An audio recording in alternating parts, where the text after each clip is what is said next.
রাজ্যে রাজনৈতিক উত্তেজনা প্রশমনের কোনো লক্ষণই নেই, বরং একের পর এক ঘটনায় বঙ্গ রাজনীতির অলিন্দে নতুন করে ছড়িয়ে পড়ছে চাঞ্চল্য। বাংলার বিভিন্ন জায়গায় মাঝে মধ্যে রাজনৈতিক নেতা নেত্রীদের হামলার মুখে পড়ার অভিযোগ ওঠে। এবার তেমনই এক ঘটনা ঘটল মুর্শিদাবাদের বহরমপুরে। সেখানে তৃণমূলের এক যুব নেতার গাড়ি লক্ষ্য করে গুলি চালানোর অভিযোগ উঠেছে। পাপাই ঘোষ নামে ওই নেতা বহরমপুর শহর তৃণমূল কংগ্রেসের যুব সভাপতি।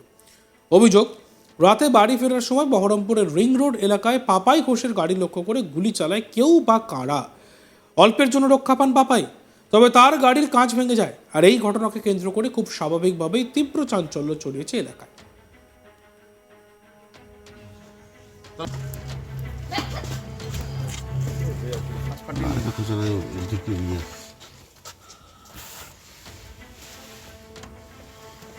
এই প্রথমটা এইটা হয়েছে, প্রথমটা বিকট আওয়াজ হয়েছে। প্রথমটা যদি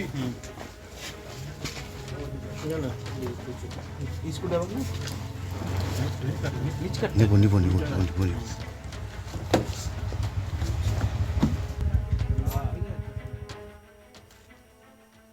আর এই ঘটনায় যুব তৃণমূল নেতা পাপাই ঘোষের কি বক্তব্য শুনবো।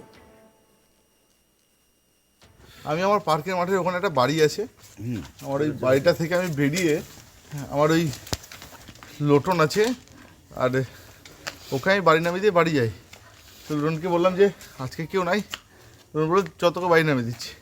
ঠিক বানকপাড়া বাম্পারটা ক্রস করে রোডের মুখটা ঢুকতে যাবো রানিং গাড়িতে, প্রথমে বিভৎস জোরে একটা গাড়ির পিছনে আওয়াজ হয়। আওয়াজ হওয়ার সঙ্গে সঙ্গে আমি আমার ড্রাইভারকে বলি, সুরকে বলি গাড়িটা ঘুরিয়ে টানো। টানার সঙ্গে সঙ্গে পিছন থেকে আবার একটা আওয়াজ। তখন আমরা গাড়ি একদম ফুল স্পিডে বেরিয়ে চলে এলাম। পরপর 2 রাউন্ড আমার গাড়িতে ফায়ারিং হলো। প্রথমটা খুব জোরে আওয়াজ হয়, দ্বিতীয়টা হালকার মধ্যে। মানে কি কারণ, কি কি মনে বুঝতে কারণটা পারছি? এখনো বুঝতে পারছি না। আমি সঙ্গে সঙ্গে আইসি সাহেবকে ফোন করি, পুলিশ প্রশাসন এসে হাজির হয়েছে। স্পটে কাউকে দেখতেও পাইনি, মানে কারা কি করেছে, কি কিছু মনে বুঝতে পারছি না। কাউকে কোনো ইয়ে? শত্রু তো অনেক আছে, তো বুঝতে পারছি না। রানিং গাড়িতে ডেলি আসে দিক দিয়ে, কিন্তু এরকম হবে এটা কোনোদিন স্বপ্নে ভাবতে পারিনি।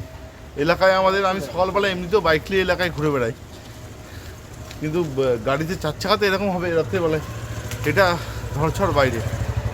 মানে তুমি বাড়ি ফিরছিলে তখন হয়েছে? বাড়ি ফিরছিলাম।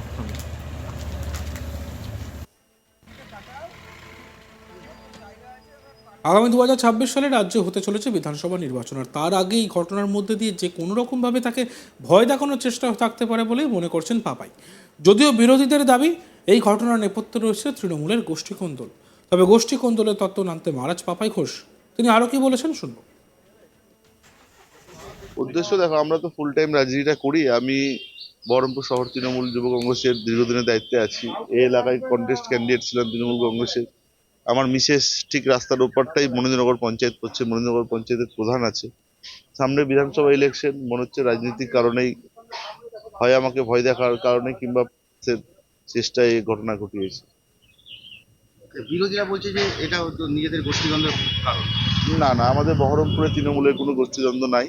বহরমপুরের তৃণমূলের আমাদের রাজনৈতিক নেতা নারুগোপাল মুখার্জি, আমরা যারা তৃণমূল কংগ্রেসটা করি সবাই তার শরণাপন্ন হয়েই করি। আমাদের এখানে কোনো গোষ্ঠীদ্বন্দ্ব নাই বহরমপুর।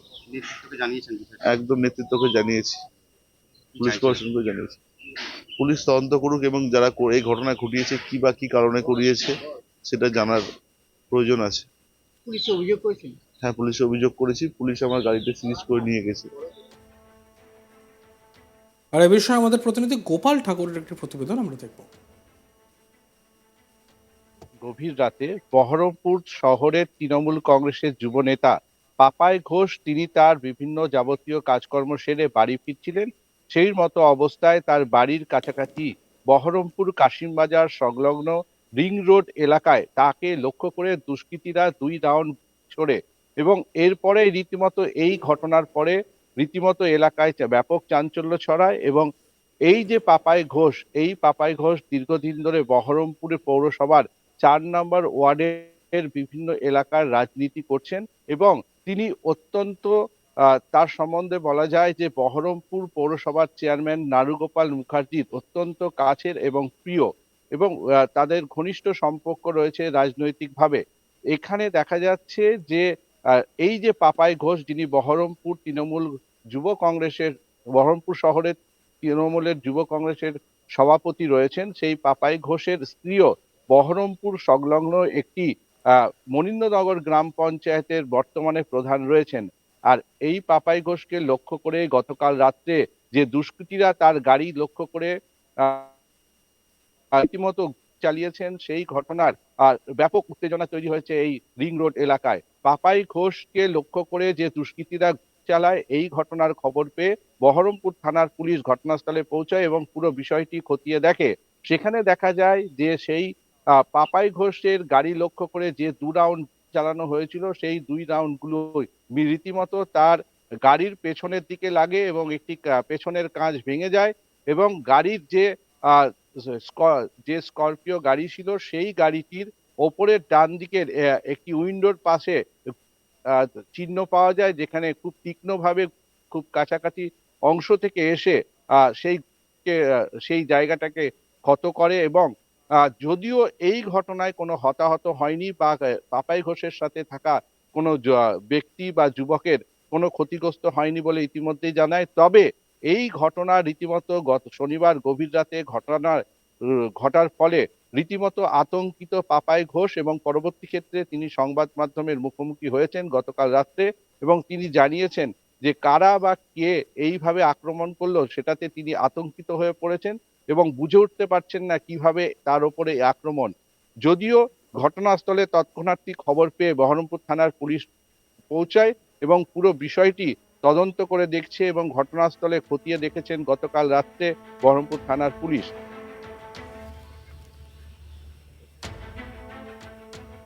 উল্লেখ্য, স্থানীয় রাজনীতিতে বহরমপুর পুরসভার চেয়ারম্যান নারুগোপাল মুখোপাধ্যায়ের ঘনিষ্ঠ বলেই পরিচিত পাপাই ঘোষ। এমনকি তার স্ত্রীও বহরমপুর শহর সংলগ্ন মনীন্দ্রনগর গ্রাম পঞ্চায়েতের পঞ্চায়েত প্রধান।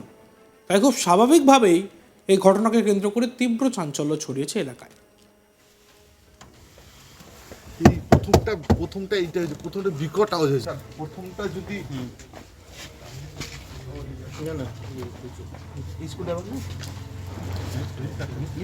আর এই আমি বিষয়ে আমার পার্কের মাঠের ওখানে একটা বাড়ি আছে, আমার ওই বাড়িটা থেকে আমি বেরিয়ে আমার ওই লোটন আছে, আর ওকে আমি বাড়ি নামিয়ে দিয়ে বাড়ি যাই। তো লোটনকে বললাম যে আজকে কেউ নাই, লোটন বলে যতকে বাড়ি নামিয়ে দিচ্ছি। ঠিক বানকপাড়া বাম্পারটা ক্রস করে রোডের মুখটা ঢুকতে যাবো রানিং গাড়িতে, প্রথমে বিভৎস জোরে একটা গাড়ির পিছনে আওয়াজ হয়। আওয়াজ হওয়ার সঙ্গে সঙ্গে আমি আমার ড্রাইভারকে বলি, সুরকে বলি গাড়িটা ঘুরিয়ে টানো। দেখতে থাকুন আজ তাক বাংলা। আমাদের হোয়াটসঅ্যাপ চ্যানেলটিকে ফলো করবেন, ভিডিওগুলি ভালো লাগলে লাইক করবেন, কমেন্টস করবেন, শেয়ার করবেন এবং অবশ্যই সাবস্ক্রাইব করতে ভুলবেন না।